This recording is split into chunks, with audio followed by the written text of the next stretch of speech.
Bart Scott is a former teammate of Ray Rice. He's joining the NFL today on CBS this season as an analyst. Bart, good morning. Good morning. Thanks for getting me up so early. Yeah, indeed, indeed. Well, this is a serious story because a 2-game suspension. I mean, the NFL Commissioner Roger Goodell has issued tougher suspensions for smoking marijuana and driving under the influence. What's going on here? Well, it's not policy really in the conduct detrimental.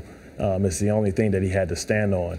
And, those cases are different. We have numerous cases of, PEDs and marijuana. I think this may be something that's going to spark policy, next year where, it's stated. You mean you think the NFL is going to get tougher on issues of domestic violence? Yes, but I think they have to first, put it into policy and have things in there written out where, they can state that this is what's going to happen. But don't you think that's exactly the problem and why there's been so much outrage about this? The NFL has a policy on marijuana, driving under the influence, taking Adderall, whatever it may be, but they don't have a policy on domestic violence. What's going on? Well, because there's been more cases about, marijuana, PEDs, and cheating and gambling. What are PEDs? PEDs are performance-enhancing drugs. Yeah. Yes, I'm sorry. That's it.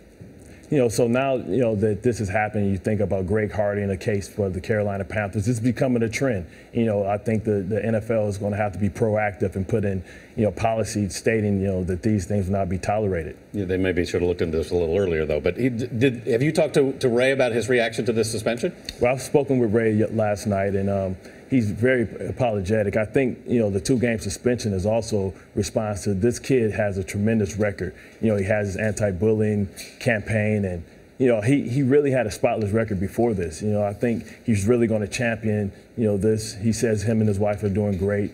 He really has become an example for his daughter. He let a lot of people down and look up to him down, and he's going to say, he said, judge him after his actions after. He's going to really get on. I think he really needs to spearhead and come out and step and talk about domestic violence. He sure does after a video of him dragging his girlfriend, now wife, in that video. And I think Goodell had, he was privy to the video inside the elevator. We don't know what happened inside that elevator. I think Goodell had all the facts. All right. Bart Scott, thank you very much, Thank you Bart. very much.